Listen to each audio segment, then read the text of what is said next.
Persembahan dan perpuluhan dapat ditransfer melalui BCA 857 050 5000 atas nama GBI Musi Palem Indah atau scan barcode QR kode GBI Musi Palem Indah. Tuhan Yesus memberkati.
Shalom Bapak Ibu Saudara yang terkasih dalam Kristus, kita berjumpa lagi di Menara Doa Online kita.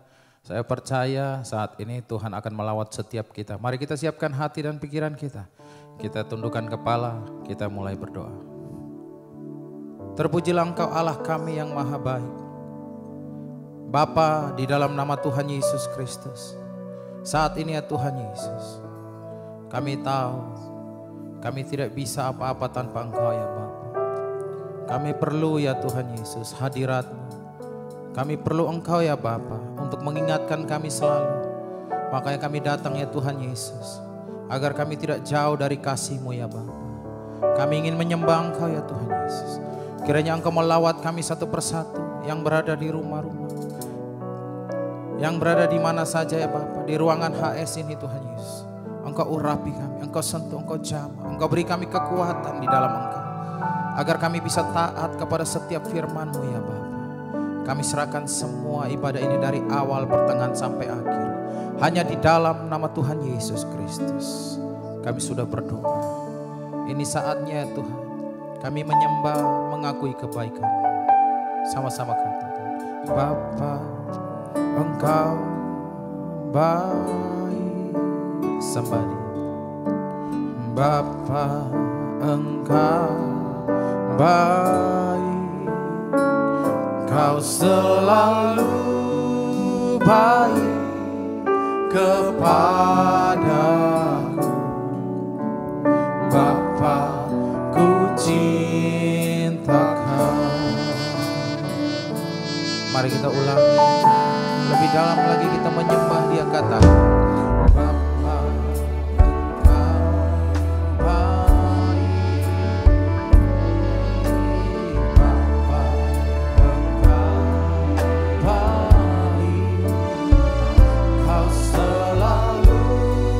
baik.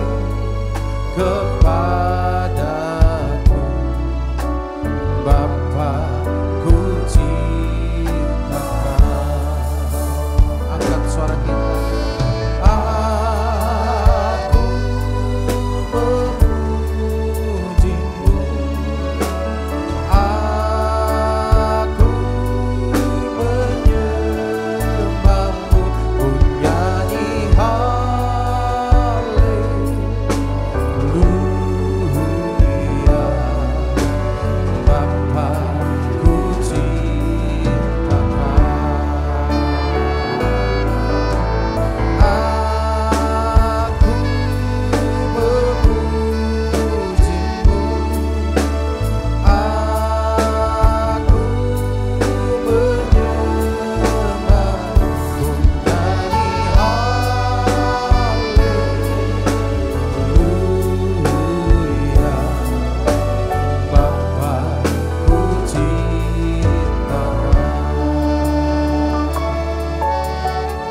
lagi dengan segenap hati kita katakan bersama.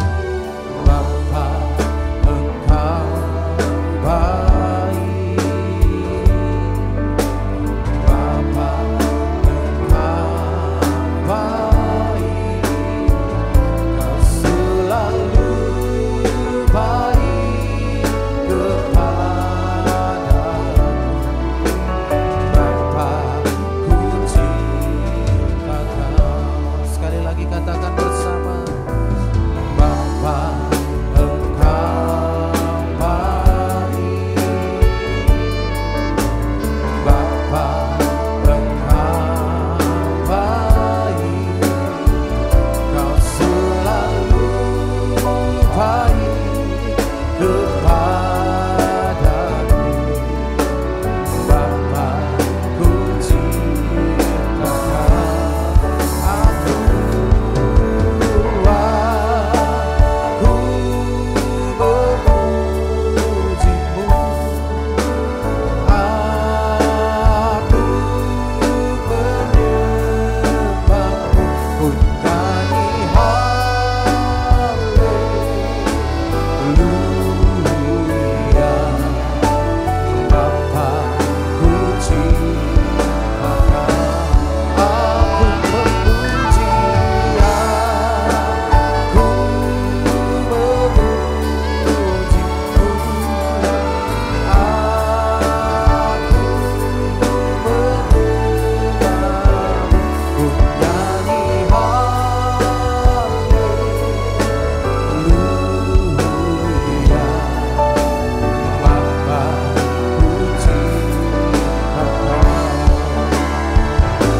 Mari dengan segenap hati kita datang menyembah Dia, masuk di tempatnya yang kudus, ke ruang Maha Kudusnya, di mana ada hadiratnya yang memulihkan, menyegarkan jiwa, memberi kita kekuatan, berbicara kepada kita agar kita lebih taat lagi kepada firman-Nya. Mari umat Tuhan, kita angkat suara kita, kita puji dan sembah.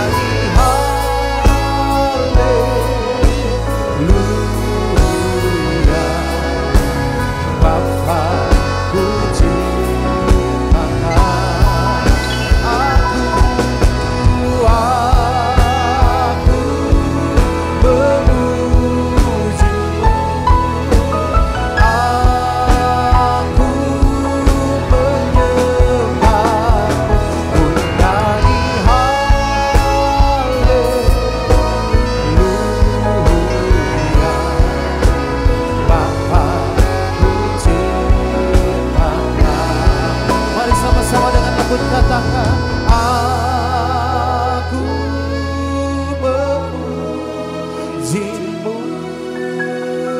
aku menyembah-Mu, ku nyanyi haleluya.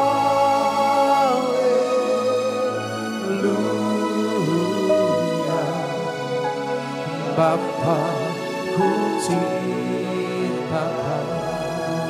Katakan Bapa, Bapa, ku cinta Kau. Sekali nyanyikan, Bapa, ku cinta Kau.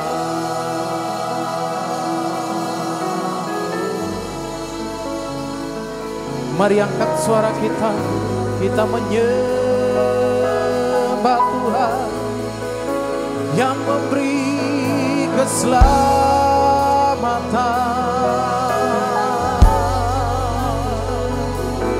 Mari apa-apa tidak terkecuali kami semua di tempat ini, kami haus jamaah Tuhan, kami rindu ya Tuhan, kami sangat rindu Engkau lawat kami ya Bapa. Engkau angkat semua ya Tuhan Yesus. beban dosa kami ya Bapa, yang membuat kami tidak bisa masuk di dalam hadirat-Mu. Saat ini kami patahkan di dalam nama Yesus. Biarlah Roh-Mu penuhi kami semua. Kami tinggikan Tuhan, kami agungkan Ya Allah kami. Biarlah kuasa tangan-Mu memegang setiap kami, menuntun langkah kami. Kami menyembah, kami besarkan dan agungkan. Kami perlu Kau Tuhan, kami tinggikan. Oh, Uralabaye, Uralabaya Sante, Uralabalabaya Katakaralabaya Santo. Engkau baik untuk selamanya. Engkau baik untuk selamanya ya Yesus. Tuhan dan Raja kami. Uralabalabaya, Abatakaralabaya Sante. Uralabaye, Uralabaya Katakaralabo. Ah, Yesus, Kau jamah, jamah, jamah. Uralabaye, Shikiralabaya Sante. Uralabalabala. Oh,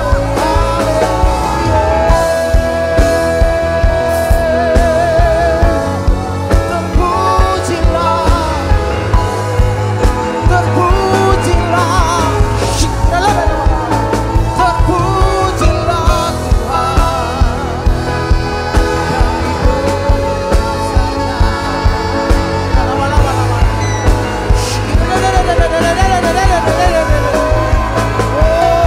Mari kita berbasar-basar, kita sembah Dia di dalam roh dan kebenarannya.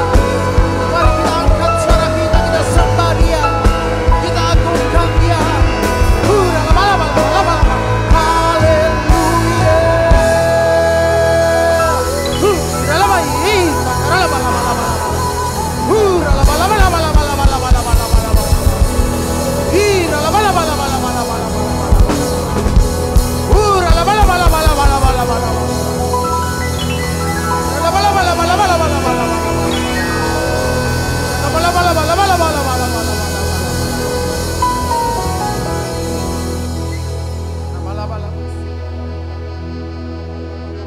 Mulut kami akan selalu menyembah Engkau.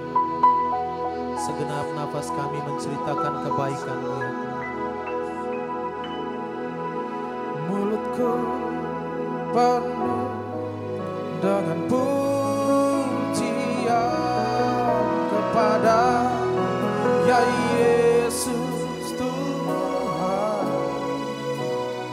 Sepanjang hari ku beri penghormatan kepada Ya Allah. Mari sama-sama dari Allah, sebab Dia adalah pengharapan. Tuhan, Kaulah pengharapan. Ku percaya hanya kepada-Mu. Sama-sama katakan Yesus. Yesus Allah, perlindunganku. Engkau yang selalu ku puji. Lebih lagi dengan segenap hati, angkat suara kita nyanyi. Tuhan, Kaulah pengharapan. Ku percaya hanya kepada-Mu. Yesus, Yesus Allah, perlindunganku. Engkau yang selalu ku puji. Mari angkat suara kita sembah. Mulutku penuh dengan pujian kepada-Mu ya Yesus.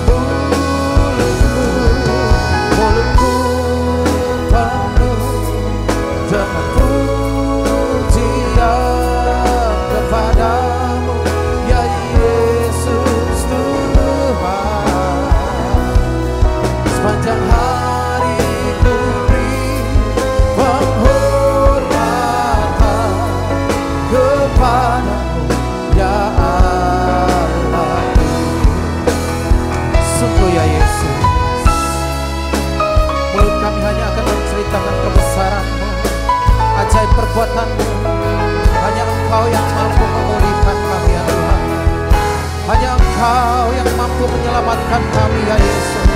Saat ini kami sembah mulutku penuh dan pujian kepadamu ya Yesus Tuhan. Sepanjang hari ku beri penghormatan kepadamu ya Allah.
Mulutku berikan hatiku dan jiwaku, semuanya bagimu di dalam hidupku, di setiap waktu. Nyatakan jalan, ku berikan hatiku dan jiwaku, semuanya bagimu di dalam hidupku, di setiap waktu. Nyatakan jalanmu, ku berikan hatiku dan jiwaku, semuanya bagimu di dalam hidupku, setiap waktu.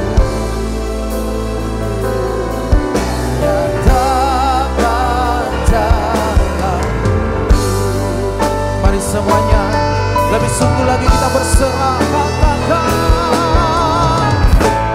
ku berikan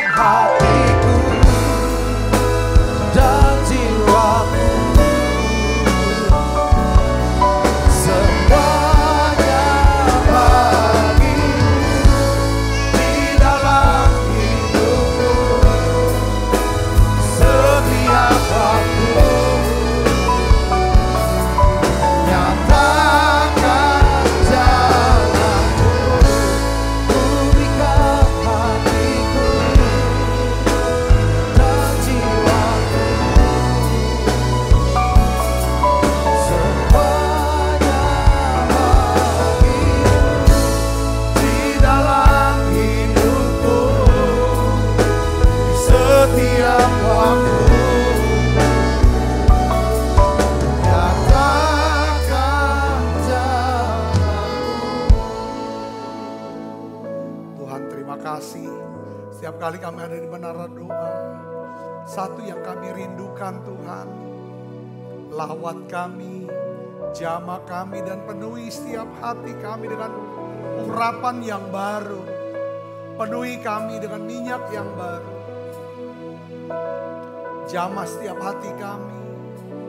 Terima kasih ya Tuhan, terima kasih. Penuhi kami Tuhan dengan Roh Kudus.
Jamah kami, aku berdoa untuk setiap anak-anakmu yang sakit Tuhan sembuhkan.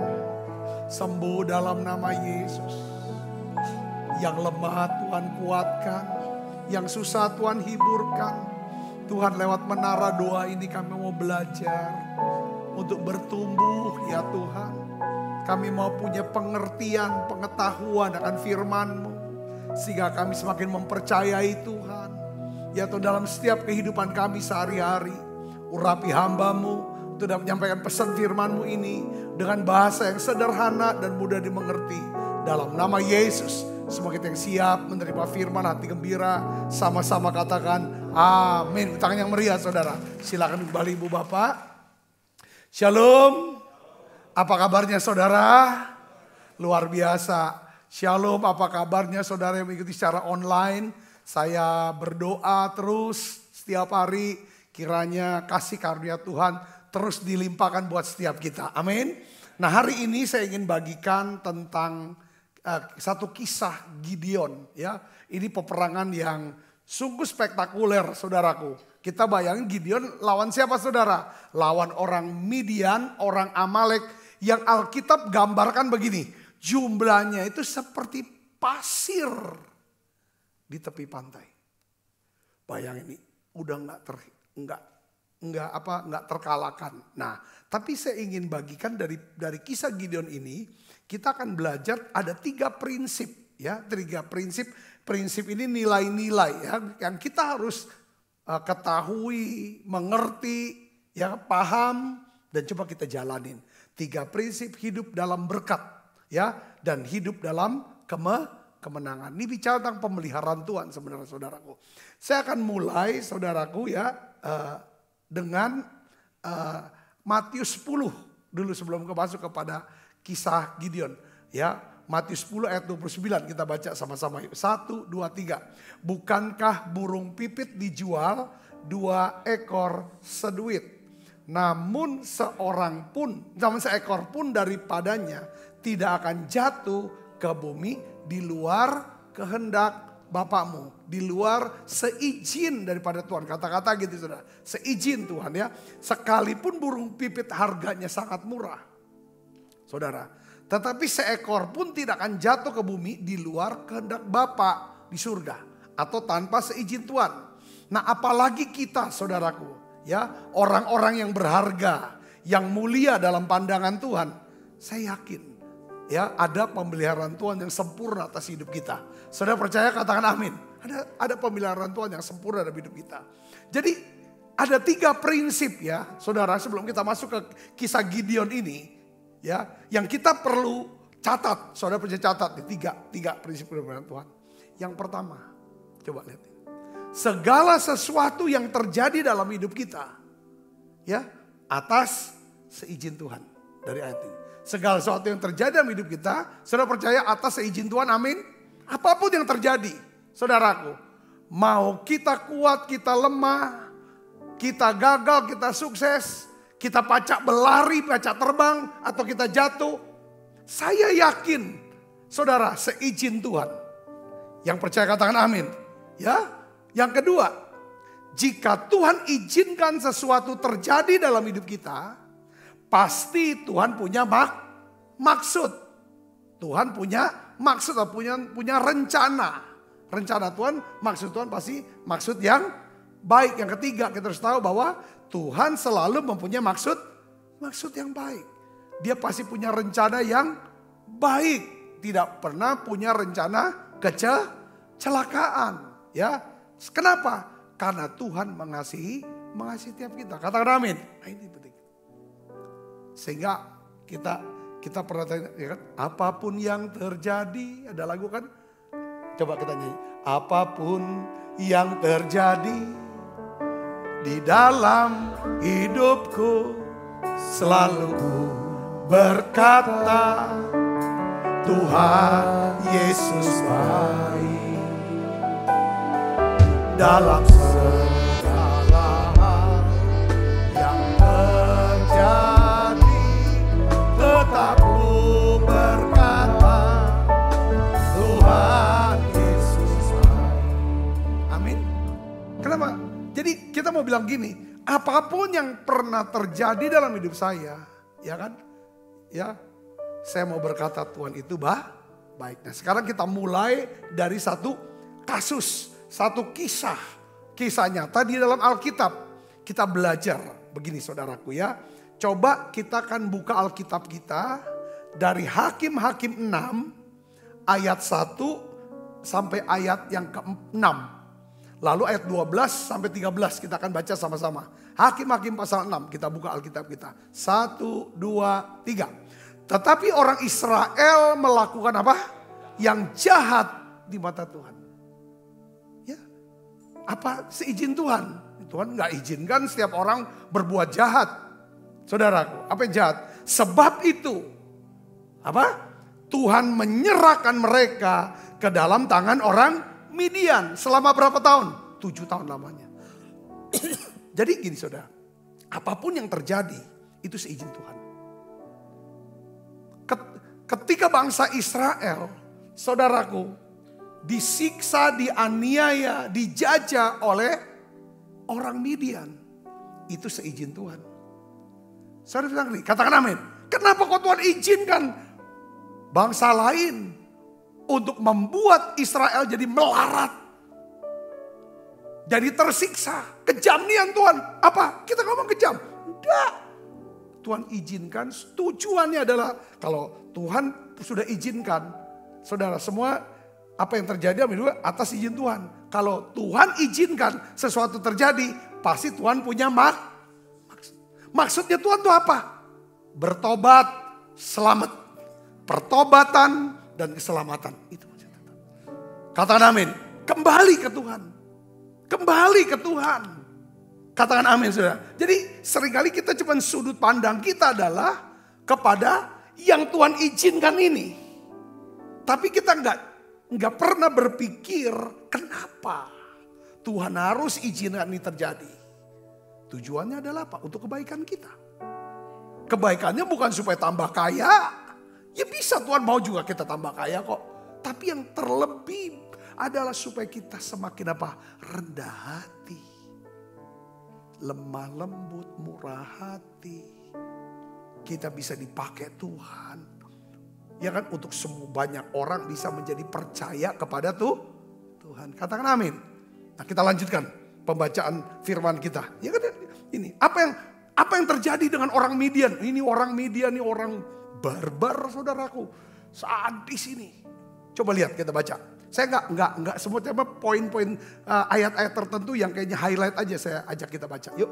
Ayat yang ketiga, setiap kali orang Israel menabur, datanglah orang Midian, orang Amalek, dan orang-orang dari sebelah timur lalu maju mendatangi. Jadi waktu dia nabur, datang orang apa? Midian, orang Amalek dari timur. Ngapain dia, saudaraku? Ya kan? Mendatangi mereka. Ayat yang keempat, berkemalah orang-orang itu di daerah mereka dan memusnahkan apa? Hasil tanah itu sampai ke dekat Gaza dan tidak meninggalkan bahan makanan apapun di Israel, juga domba dan lembu atau keledai pun tidak, sehingga orang Israel sangat melarat oleh perbuatan orang Midian itu.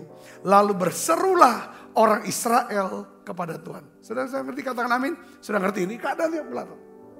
Tiap kali dia nabur, datang orang Midian untuk curi. Saudara, nabur langsung dihancur. Kalau didiamin, kayak nabur dia diam, pas udah ada hasil, hancurkan. Saudara. Lalu mereka berseru pada Tuhan. Ayat 12 dan 13. Lihat sini, kita baca yuk. Malaikat Tuhan menampakkan diri kepadanya, kepada Gideon, dan berfirman kepadanya, demikian, Tuhan menyertai engkau, ya pahlawan yang gagah perkasa. Jadi Tuhan ngomong sama Gideon ketika Gideon bersembunyi. Ya, bersembunyi saudara. Kenapa bersembunyi? Karena takut dengan orang Midian, takut dibunuh. Tapi Tuhan bilang apa? Ya, Tuhan bilangnya apa? Tuhan menyertai engkau, ya pahlawan yang gagah. Kalau Tuhan tuh kalau ngelihat kita ya, dia gak pernah lihat masa lalu kita. Amin gak? Kalau iblis lihat kita, dia lihat masa lalu kita, lalu dia ngomongin terus masa lalu kita. Yang sudah diselesaikan oleh Tuhan Yesus waktu kita bertobat. Tapi kalau Tuhan melihat kita dan berbicara, dia lihat apa? Masa depan. Kalau lihat sekarang, Gideon pasti omongannya apa harusnya? Kau ini penakut nian. Kau tahu mereka. Ngapo kau ini sumputan. Kenapa kau bersembunyi? Penakut nian kau ini. Tapi Tuhan gak ngomong dia penakut. Betul saudaraku? Gideon ini suku yang paling kecil. Saudaraku. Tapi Tuhan bilang, aku mau pakai kamu. Ya, yang gak masuk hitungan. Kamu adalah pahlawan yang gagah perkasa. Lalu ada jawaban Gideon gitu saudara. Coba baca Gideon. Jawabannya apa? Jawab Gideon kepadanya, Tuhanku, jika Tuhan menyertai kami, mengapa semua menimpa kami? Seringkali kita berkata ya, aku nih jadi orang Kristen, aku jadi orang percaya. Ngapo yang ini aku dapat? Ngapa semua ini menimpa saya? Dia cuma lihat sudut pandangnya dari sisi itu. Saudaraku, ya, enggak lihat tujuan Tuhan, enggak lihat apa penyebabnya. Ya, kita tahu tujuan itu adalah pertobatan dan keselamatan. Saudaraku, kita lihat di sini, di manakah segala perbuatan-perbuatan Tuhan yang ajaib yang diceritakan oleh nenek moyang kami kepada kami. Ketika mereka berkata, bukankah Tuhan telah menuntun kita keluar dari Mesir? Tetapi sekarang Tuhan membuang kami dan menyerahkan kami ke dalam cengkraman orang Midian. Kata-kata Gideon tidak mengungkapkan bahwa penyebab Tuhan izinkan orang Midian menjajah mereka, menganiaya mereka adalah apa? Karena orang Israel sudah melakukan apa yang jahat di mata Tuhan. Seringkali saudaraku yang Yesus, ya kan, kita ini seringkali ditutupi, ya kan. Jadi kita Alkitab katakan gini, orang Israel melakukan jahat, makanya Tuhan izinkan orang Midian menindas. Tapi saat Israel ditindas, mereka menyalahkan Tuhan. Betul gak? Kadang-kadang tuh kita gitu saudaraku. Lah kita sudah buat salah. Sudah buat salah ini kita nih. Sudah ketangkep pulo. Tapi kita ngomong, aku difitnah ini. Ini orang Israel. Sama dengan kita. Apa kamu kerjain di mana Tuhan ini segala macam. Saudaraku, saat kita menjauh dari Tuhan. Saya melihat ini. Yes, kayak Gideon. Dia bertanya, mana penyertaan Tuhan, mana Tuhan? Saat kita menjauh dari Tuhan, muncul masalah yang kita tidak bisa selesaikan. Saat seseorang jauh dari Tuhan. Kenapa kita jauh? Ada dosa yang kita belum selesaikan. Saudara, ketika kita simpen dosa, sikap dosa, nggak pernah mau akui, nggak mau bertobat untuk diselamatkan, saudara, kita nggak akan pernah bisa selesaikan masalah-masalah yang besar dalam hidup kita. Coba jujur, ya. Saya catatnya gini, saat kita menjauh dari Tuhan, akan muncul masalah yang tidak bisa kita selesaikan. Lalu kita menyalahkan Tuhan, menuding Tuhan, menyalahkan orang lain, dan lain sebagainya. Tapi kita nggak pernah mau lihat siapa diri kita. Itu yang pertama. Saudara, jadi hal yang pertama, prinsip pertama yang kita perlu lihat di sini, saya nangkapnya gini saudaraku ya. Saudara mau kembali kepada Tuhan, amin. Saya anggapnya kita gini, kita nih ada masalah besar, Midian. Jumlahnya tidak terhitung, kekuatannya tidak terbatas. Tetapi aku nih orang kecil, kemampuanku kecil. Bagaimana caranya aku bisa mengalahkan yang tidak bisa diselesaikan, mengalahkan kekuatan yang jauh lebih besar. Caranya gimana? Saya mau kasih tahu, saudara dan saya harus bersatu dengan Tuhan yang maha besar. Caranya bersatu adalah apa? Berdoa dan serahkan kepada Tuhan. Jadi prinsip pertama adalah apa saudara? Kita tidak perlu mengkhawatirkan, ya, kita nggak perlu khawatirkan segala sesuatunya. Gimana ya, ini gimana ya? Kita nggak usah khawatir itu. Sebab Tuhan sanggup mengatur apa? Teknisnya. Contohnya begini saudaraku. Jadi sering kita tuh mengajukan pertanyaan yang sifatnya teknis sama Tuhan. Atau kita berpikir secara teknis. Saya kasih contoh saudara. Janda di Sarfat, ya, diberitahu oleh Nabi Elia. Beri aku minum, ya, lalu beri aku makan. Si janda ini jelaskan begini, saudara, di masa kelaparan besar ini. Aku tuh cuma punya sedikit minyak dalam buli-buli. Dan cuma punya segenggam tepung dalam tempayan. Kalau aku olah jadi roti, hanya cukup buat aku makan dan anak aku.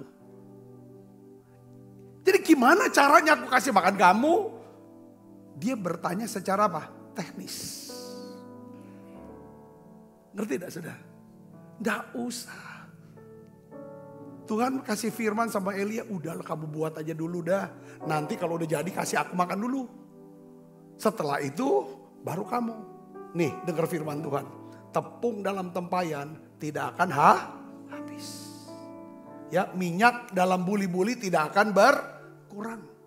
Kau pakai ada, enggak pernah habis. Asalkan kamu korbankan dulu. Utamakan dulu hamba Tuhan ini. Namanya Elia. Ngerti saudara? Katakan amin. Teknisnya udah Tuhan itu urusannya. Yang kedua lagi saya kasih contoh. Tentang siapa? Ketika Tuhan bilang beri makan ini semua orang. Semua bingung. Kita duit cuma 200. Dia mana cukup kata Filipi. Lalu ada lagi datang anak muridnya Yesus. Namanya Andreas. Saya sih dapetin sih ada 5 keturunan roti 2 ekor ikan Tuhan. Tapi bagaimana cukup untuk makan orang banyak ini? Itu kan nanya soal teknis. Ngerti gak saudara? Soal teknis ini. Masalah teknis ini buat Tuhan. Yang penting serahkan aja. Nggak usah dibanyak pikir. Doakan, serahkan apa yang kita ada, apa yang kita punya. Bawa itu ke Tuhan. Doakan itu, serahkan itu. Kerjakan apa yang kita bisa. Selanjutnya Tuhan yang atur. Yang ngerti katakan amin. Gideon pun tanya sama Tuhan secara teknis, gimana caranya ngadepin orang Median, ya kan, orang Amalek yang jumlahnya sangat banyak, sedangkan aku rakyat sudah mau perang rame-rame, engkau suruh potong, kurangin, hanya tinggal berapa ratus orang, lawan sekian banyak orang, gimana teknisnya? Nggak usah. Saudara bisa ngerti, katakan amin. Jadi kalau firman Tuhan hanya sampai di telinga dan pikiran, hasilnya apa? Kita cuman bisa terus berpikir aja soal teknis. Kita cuman olah terus. Banyak mikir, overthinking. Nanti begini gak? Gini. Ujungnya khawatir. Dan kita tidak bisa melakukan hal-hal yang besar. Tetapi kalau firman Tuhan ini saudara, coba kita mulai renungkan, hafalkan, bahkan simpan ke dalam lubuk hati kita. Lalu firman ini jadi pegangan hidup kita sehari-hari. Apa yang aku putuskan, apa yang aku ucapkan, ini sesuai firman enggak ya? Ada niatan hidup tuh lakukan bukan cuma pacak. Orang Palembang bilang gini saudaraku, jangan cuma pacak ngomong ngelakukan ada bisa. Jadi harus ada doa dan niatan bahwa aku mau lakukan firman. Ya kan? Firman jadi pegangan hidupku sehari-hari. Hasilnya apa saudara? Maka Tuhan akan bekerja jauh lebih banyak daripada apa yang kita doakan, kita pikirkan, dan kita kerjakan. Yang percaya katakan amin. Ini kasus Gideon. Gideon tuh saudara cuma bawa pasukan berapa? Siapa yang hafal? 300 orang aja. Lawan jumlah musuh tidak terbatas. Dan sekarang saya mau tanya sama saudara. Bagaimana caranya Gideon tuh berperang lawan jumlah yang tidak terbatas? Dia bawa apa saudara? Masih ingat gak? Ini enggak detail ini saudara. Ya, nanti kita bahas ya besok-besok ya. Itu unik. Pakai sangkakala sama pakai apa saudaraku? Apa namanya? Ya gantang itu buyung tuh. Ini kan.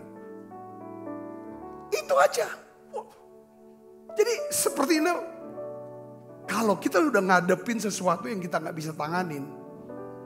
Satu yang saya bilang. Sudah jangan overthinking. Kita overthinking karena kita mempertanyakan teknis penyelesaiannya, solusinya tuh gimana. Atau ya kita yang aturin gitu loh. Tuhan jalannya kayak gak usah. Tuhan hanya mau percaya. Bagi Tuhan tidak ada yang mustahil. Nah, Tuhan tunjukin jalan apa yang harus saya buat. Yang kedua ini langkah yang kedua yang kita harus tahu lagi. Itu dulu starting pointnya ke situ. Kalau kita ngadepin masalah besar, kalau kita pikirkan terus, lalu sambil kita marah, kita nyesel. Itu kan nyiksa. Nyiksa apa? Jiwa kita. Itulah saudara, penyebab daripada stres, depresi, gilo. Karena kalau kita mau belajar aku percaya, hatiku percaya sama Tuhan. Katakan amin. Serahkan ke Tuhan. Yang kedua, coba kita lihat ini, saudaraku. Ya, coba kita baca di dalam ayat Hakim-Hakim 7 ayat 2. Masuk saudara, kita baca. Saudara coba nanti setelah ibadah baca kisah Gideon ya dari awal sampai akhir. Supaya ada gambaran besar. Saya cuma mau kasih prinsipnya karena waktu ya. Kita akan lihat Hakim-Hakim 7 ayat 2. 1, 2, 3. Berfirmanlah Tuhan kepada Gideon. Terlalu banyak rakyat yang bersama-sama dengan engkau ini. Daripada yang kukendaki. Untuk menyerahkan orang Midian ke dalam tangan mereka. Jangan-jangan orang Israel memegah-megahkan diri terhadap aku sambil berkata, tanganku sendirilah yang menyelamatkan aku. Jadi dari ayat ini, satu yang kita bisa petik artinya apa? Tuhan tuh menolak orang sombong. Setuju gak saudara? Tuhan tuh gak mau kita tuh sombong gitu saudaraku. Ya, merasa diri kita kuat, merasa diri kita hebat. Tuhan bilang jangan banyak-banyak. Nanti kalau kebanyakan kamu menang, kamu sangka itu karena kamu hebat. Aku tidak mau kamu nanti sombong di hadapan aku. Nah itu saudara. Jadi Tuhan suka memakai orang yang lemah, yang bergantung pada dia. Makanya dia bilang cukup 300. Cukup. Ya, supaya nanti kalau kamu menang, kamu berkata semua karena Tuhan. Memang saya sadar lah kita sebagai manusia kalau kita mau jujur Bapak Ibu, saudaraku ya. Ya, Kita ini sebagai manusia itu suka pamer. Betul gak? Pamer. Apa yang kita mau pamerkan? Apa yang kita sudah lakukan, kita pamer. Ini kalau bukan aku, ini jasa aku nih, semua nih. Kalau bukan aku, ya kan gak ada ini semua. Kita suka cerita hal itu. Kita suka pamer prestasi kita. Sebenarnya gak salah. Tapi kalau terlalu banyak, saudaraku, kita pamer rumah yang kita yang besar, yang bagus. Wah, semua kita ini kan. Karena seringkali tidak salah. Tapi kalau kebanyakan, ujungnya pacak kita jatuh dari 3 dosa ini. Kesombongan, keserakahan, iri hati. Wah, kalau sombong, serakah, iri hati ini udah mengikat hidup kita, menjerat hidup kita, pasti pola pikir kita akan jadi sesat. Orang sombong pikirannya sesat. Orang serakah pasti pikirannya sesat. Betul gak? Orang iri sesat di pikirannya. Nah, kalau pola pikir kita sudah sesat, pola pikir yang sesat saya tulis menyebabkan kita hidup dalam apa? Kejahatan. Saya kasih contoh misalnya. Seandainya saya merasa paling berjasa di tempat ini. Ya, itu akan timbul satu perasaan dan pikiran bahwa saya yang paling berhak di tempat ini. Betul gak? Karena saya paling berhak, saya bebas melakukan apapun. Saya bebas mengambil apapun. Karena saya berpikir itu adalah hak saya. Padahal itu bukan hak saya. Setuju gak saudara? Katakan amin. Orang bilang, kau ini maling. Tapi kita bilang, enggak, itu hak saya. Betul gak? Kau ini salah. Enggak, aku benar. Karena sudah punya pola pikir yang salah. Pola pikir yang sesat menyebabkan kita jadi jahat. Itulah makanya Tuhan bilang, enggak, jangan banyak-banyak. Nanti kamu memegahkan diri di hadapan aku. Jadi saya nangkepnya gini saudaraku. Setiap kita kalau kita mau jujur, kita gak mungkin bisa menjadi orang baik atau berbuat baik. Setuju gak?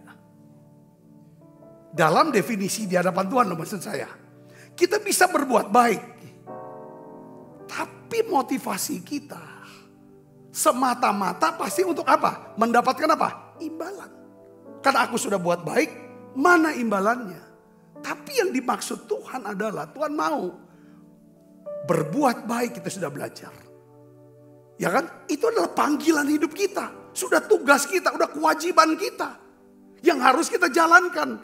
Sebagai orang yang sudah diberikan apa? Keselamatan oleh Tuhan. Ya kan? Karena Tuhan sudah berikan kita keselamatan. Ya kan? Oleh iman. Saudaraku, kita diselamatkan, kita diluputkan, dibebaskan dari hukuman kekal. Ya kan, itu bukan hasil usaha kita, bukan perbuatan kita. Bukan karena perbuatan baik kita, tapi karena iman kita kepada Yesus. Yesus yang berbuat untuk kita. Jadi tidak boleh ada orang memegahkan diri, hidup tidak boleh sombong. Yang kedua, karena kita nggak boleh sombong. Kalau kita berbuat baik, tidak boleh kita jadi berkuasa atas orang yang ditolong. Motivasi kita berbuat baik adalah, saudara perhatikan di sini, supaya orang bisa mendapatkan apa yang dia inginkan, supaya dia bisa mendapatkan apa yang dia harapkan. Lalu dia bisa mengucap syukur kepada Tuhan, dia bisa berterima kasih kepada Tuhan. That's all. Saudara dikatakan amin. Ayo kita belajar ini. Kita harus lakukan ini. Yang ketiga, dari itu tenang. Kalau hidup kita selalu banyak menyesal. Nyesal aku sudah berbuat baik sama dia. Apa kurangnya aku sama dia. Nah ini nih. Itu bikin kilo kita. Bikin stres kita jadi. Gak ada sukacita dalam hidup kita. Lalu kita bisa mengklaim. Itu hak kita. Padahal itu bukan hak kita. Sudah diberkati ini katakan amin. Ya. Jadi kita tidak akan pernah bisa kita gak akan mampu berbuat baik, berlaku jujur, benar di hadapan Tuhan, atau menghasilkan apa yang baik. Saudaraku, ya kan? Sampai saudara dan saya, ya kan, kalau kita tidak melibatkan Tuhan dalam hidup kita. Coba kita baca Efesus 2 ayat 8 sampai 9. Kita baca sama-sama yuk. Saya semangat sekali nih saudara, supaya saudara menyala-nyala. Efesus 2 ayat 8 sampai 9. 1, 2, 3. Sebab karena kasih karunia kamu diselamatkan oleh kita diselamatkan karena ada kasih karunia. Katakan amin. Ya, terus lagi, itu bukan hasil usahamu tetapi pemberian Allah. Itu bukan hasil pekerjaanmu. Jangan ada orang memegahkan diri. Katakan amin. Jangan ada memegahkan diri. Terus lagi saudara, ya. Yohanes 15 ayat 5. Baca lagi saudara. 1, 2, 3. Akulah pokok anggur dan kamulah ranting-rantingnya. Barang siapa tinggal di dalam aku dan aku di dalam dia, ia berbuah banyak. Sebab di luar aku kamu tidak dapat berbuat apa-apa. Katakan amin. Makanya tuh hati-hati saudara. Saya tuh belajar jadi tambah yakin dengan prinsip ini. Doa tiap hari ya. Minta kerendahan hati Tuhan. Katakan amin. Rendah hati. Karena saya melihat akhirnya saudaraku. Di luar Tuhan.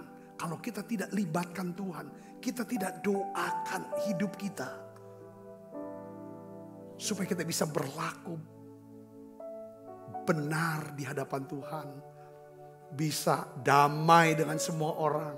Bisa sukacita senantiasa. Tapi kalau kita nggak doa. Kalau kita nggak doakan dan minta, susah. Katakan amin. Yang ada tuh kalau keluarnya pasti yang ego, yang sombong, yang kesakitan. Gak bisa kita berbuat baik. Karena Tuhan bilang apa? Di luar aku kamu tidak dapat berbuat apa-apa. Itu tinggallah Tuhan. Ya, Gideon bisa kalahkan orang Midian yang jumlah banyak. Karena dia tinggal di dalam Tuhan. Apa arti tinggal dalam Tuhan? Ada 3. Trust, dependence. Yang ketiga apa? Obedience. Apa itu? Tinggal dalam Kristus. Kita mempercayakan hidup kita kepada, percayakan hidup saudara. Termasuk masa depan. Termasuk soal makan minum. Termasuk soal uang. Kebutuhan. Percayakan ke Tuhan. Kerja. Apa yang bisa kita kerjakan. Lalu serahkan semua hasilnya. Dia pasti pelihara kita. Yang kedua adalah apa saudara? Tinggal apa? Kita bergantung sepenuhnya kepada. Gak ada yang lain yang kita gantung. Hanya Kristus. Yang ketiga apa? Kita hidup untuk mentaati Kristus. Itu namanya tinggal dalam Tuhan. Nah yang terakhir, bagaimana caranya saudara bisa hidup dalam berkat, ya, dan hidup dalam kemenangan. Yang pertama, jangan overthinking. Gak usah terlalu banyak khawatirkan ini anak. Gak usah dikhawatirkan. Bagaimana caranya untuk bisa selesai ini masalahku, bisa dapat ini, dapat itu. Sudah. Tuhan sanggup ngaturnya secara detail dan teknis. Katakan gak usah pertanyakan itu. Setuju, katakan amin. Yang kedua adalah apa saudara? Kita cukup serahkan segala yang ada. Dan Tuhan bisa pakai sesuatu yang kecil itu. Ya kan? Untuk menyatakan kuasanya. Amin. Yang kecil itu. Ya, yang ketiga ini yang terakhir. Ya, kita harus berusaha membesarkan dan menghargai orang lain. Nah ini kisahnya nih unik. Saya lihat di Gideon akhirnya tuh ya setelah dipanggil Tuhan perang. Itu punya hikmat. Hikmatnya bagus sekali saudara. Saya sih udah tulis, sudah ini kan ayatnya ada. Tapi saya ceritain aja dulu ya. Kalau kita baca mungkin nanti apa sih maksudnya ceritanya. Karena bahasanya bahasa Alkitab agak ini. Saya cerita gini. Jadi Gideon tuh dari waktu mau perang, dia aturkan orang-orangnya. Lalu Alkitab kan dia kerahkan suku tertentu. Sebutlah namanya Naftali, ya, suku Asher, suku Manasye, itu perang lawan orang Midian dan orang Amalek, semua perang, Pak. Sudah orang Amalek dan semua sudah hampir banyak yang pada kalah. Sudah mau hampir selesai, mau hampir menang. Dia panggil suku Efraim. Ya, kamu suku Efraim. Kamu coba turunlah. Hadapin orang Midian. Orang Midian itu udah lemah. Dan singkat kata kita tahu orang Efraim itu berhasil menangkap 2 raja orang Midian. Ditangkap hidup-hidup. Akhirnya dipenggal kepalanya dua-dua. Serahkan kepalanya kepada Gideon, pemimpin mereka. Lalu saudaraku, setelah selesai, orang Efraim ini tidak terima. Dia marah sama Gideon. Dia bilang gini, macam apa kamu ini? Macam apa perbuatanmu ini terhadap kami ini? Kau udah hargai aku ya? Kau gak hargai suku kami ya? Kenapa kamu gak libatkan kami waktu perang awal-awal? Pas udah mau selesai, baru kau libatkan aku. Kami ini, jangan dimarahin itu saudara. Gideon habis-habisan. Wah, sampai puas lah dia marah. Disesali habis-habisan. Saudara, tapi Gideon ini memang hikmat itu nggak lewat kekerasan itu. Dia keras, lawan keras lagi, enggak. Hikmat yang dari atas itu apa? Lemah lembut. Saudara, hikmat yang dari lembut. Dia ngomong gini. Ya. Apa sebenarnya? Apa yang aku buat ketimbang kamu buat? Yang kami buat tuh ya nggak seberapa. Tapi yang kamu buat jauh lebih hebat dari kami. Jadi dia bisa besarkan orang. Dia bisa hargai orang. Sebagai pemimpin dia tahu. Suku Efraim ini tidak bisa untuk jadi tentara infanteri. Ini yang di depan gitu saudaraku. Dia ini tentara yang khusus untuk penyelesaian. Ada tentara, ada orang-orang tertentu suruh mulai untuk gebrak, dia mulai. Tapi setelah itu sudah masuk ini orang yang baru lagi. Itu kan. Si Gideon bilang, sebenarnya ya kamu tuh jauh lebih hebat daripada yang duluan. Bukan aku ndak libatin kamu. Saudara, dia pakai istilahnya, kita baca deh ayatnya. Hakim-Hakim 8 ayat 1-3 biar lebih jelas ada gambaran. Ini bahasa Alkitabnya, kita baca ya. Ya, 1, 2, 3. Lalu berkatalah orang-orang Efraim kepada Gideon, apa macam perbuatan ini terhadap kami? Mengapa engkau tidak memanggil kami ketika engkau pergi berperang melawan orang Midian? Lalu mereka menyesali dia dengan sangat. Ngapo kan? Ngapo? Nah, ini gitu. Kalau itu orang Palembang, yo, ini orang-orang Yahudi. Itu nyesali. Ayat kedua, gitu. Jawabnya kepada mereka apa? Apa perbuatanku dalam hal ini jika dibandingkan dengan kamu?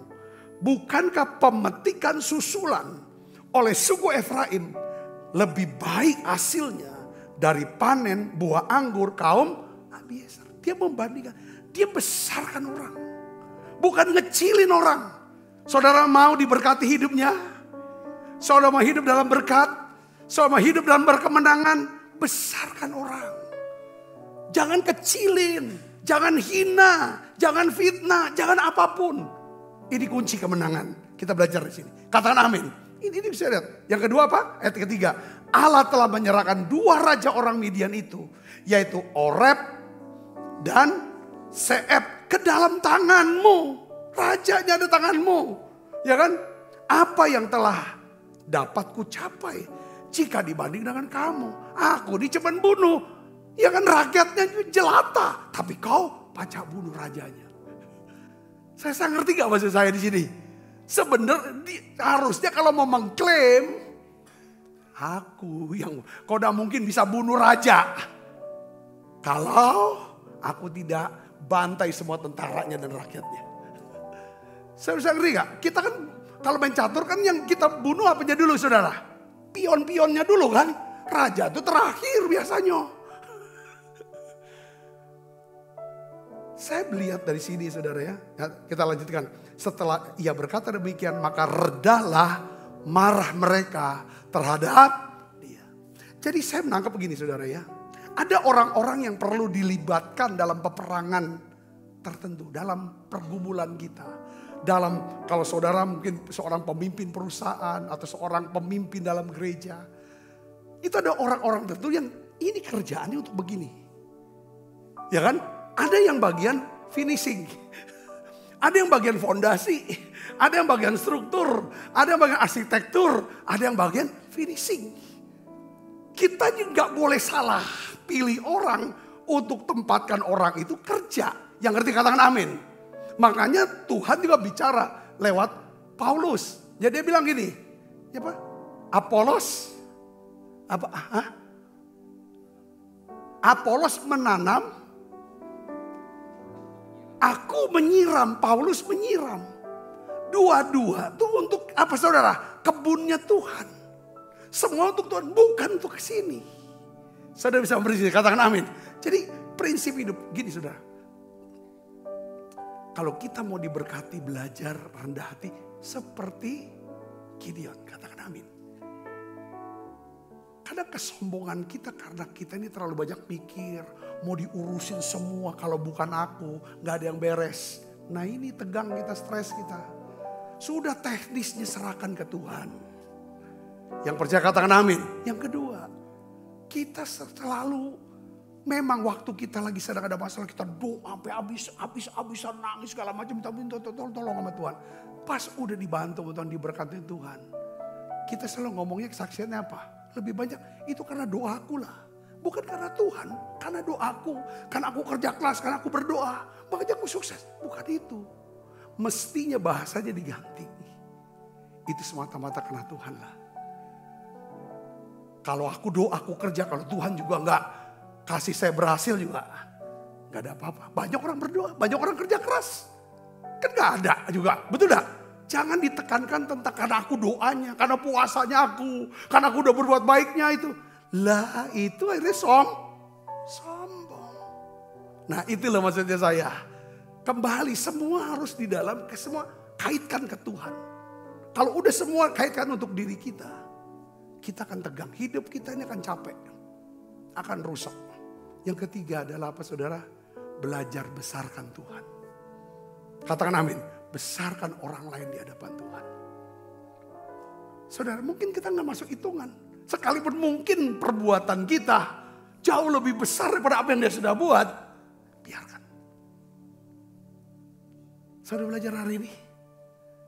Amin. Nanti kita akan belajar lagi tentang Gideon ya. Lebih ini kan lagi. Banyak prinsip-prinsip indah yang kita bisa belajar di Alkitab. Yang praktek sederhana. Hati-hati saudara. Tuhan, kita udah tahu lah prinsip, kita udah belajar banyak tentang kerendahan hati dan kesombongan. Ya, ikhlas. Orang dunia bilang, apapun yang sudah pernah buat, perbuatan baik, pelayanan semua ikhlas. Stop ngomong kalau bukan karena aku. Stop bicara, ya kan? Ini aku yang berjasa ini. Kalau bukan karena aku, bahaya. Sudah ada contoh yang ngerasa paling berjasa, akhirnya merasa paling berhak. Karena merasa paling berhak, dia ambil apa yang bukan haknya. Jatuh. Ini hati-hati buat kita semua. Baik dimanapun kita berada. Satu pelajaran yang sangat mahal. Sekolah, uang sekolahnya mahal banget. Mari kita belajar, Tuhan aku serahkan hidupku. Apapun yang terjadi dalam hidup kita seizin Tuhan. Katakan amin. Jika Tuhan izinkan sesuatu terjadi, Tuhan punya maksud. Dan maksud Tuhan tidak ada yang jahat. Semua mendatangkan apa? Kebaikan. Kebaikan apa? Supaya kita berubah. Bertobat makin dekat sama Tuhan, bukan menjauh dari Tuhan. Yuk kita makin berdiri, saudara. Aku berserah. Aku berserah. Aku berserah. Pada Yesus Juru Selamat. Aku berserah.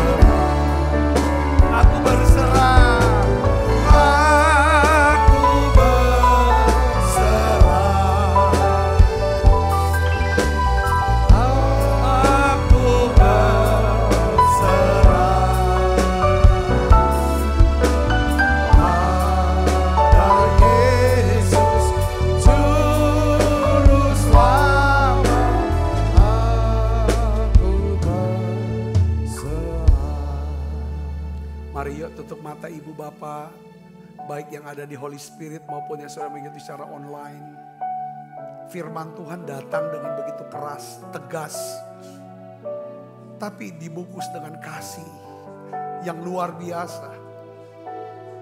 Jangan terlalu overthinking, terlalu mikirkan teknis-teknisnya dan bertanya sama Tuhan gimana solusinya. Harusnya kan begini. Tuhan sanggup urus detail dan teknisnya. Tuhan hanya mau kita percaya, kita kembali ke Tuhan, kembali bertobat, rendahkan diri di hadapan Tuhan. Tuhan akan pakai hidup kita, Tuhan akan pulihkan jiwamu. Ayo doa saudaraku, doa, katakan Tuhan, ampuni dosaku. Aku merendahkan diri di hadapan Tuhan. Jangan terlalu banyak overthinking, mikir yang negatif, yang segala macam. Bagaimana kata orang, gimana gini. Yang penting kita bisa hidup benar di hadapan Tuhan. Kita benar di hadapan Tuhan. Kita bisa hidup damai dengan semua orang. Kita bisa bersuka cita senantiasa. Bapa, dalam nama Yesus, aku berdoa ya Tuhan, lawat siap kami. Jamah tiap kami doa saudara. Pulihkan kami. Sucikan, kuduskan hati kami. Tuhan, biarlah ya Tuhan Kau berikan ya Tuhan kelembutan buat kami semua. Kami percaya mujizat masih ada buat kami. Sebab apa yang telah teruskan kepadamu telah kuterima dari Tuhan. Yaitu buat Tuhan Yesus pada malam waktu Yesus akan mengambil roti.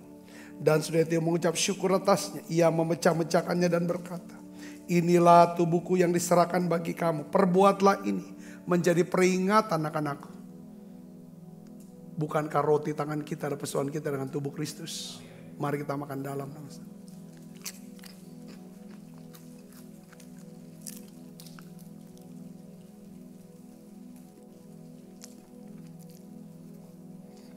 Angkat cawan. Demikian juga yang mengambil cawan sudah makan lalu berkata, cawan ini perjanjian baru yang dimeteraikan oleh darahku, perbuatlah ini setiap kali kamu meminumnya menjadi peringatan akan aku. Saudaraku, bukankah cawan perjanjian ini yang atasnya kita ucapkan syukur dan persoalan kita dengan darah Kristus? Mari kita minum dalam nama Yesus.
Kasih Kristus, terimalah berkat yang berlimpah-limpah daripada Allah Bapa. Di dalam anaknya yang Tuhan kita Yesus Kristus. Persekutuan yang manis Roh Kudus menyertai kita semua mulai saat ini. Sampai Yesus datang menjemput permai dan sampai selama-lamanya. Semua kita yang percaya berkati sama-sama katakan amin. Tuhan berkati saudara semuanya.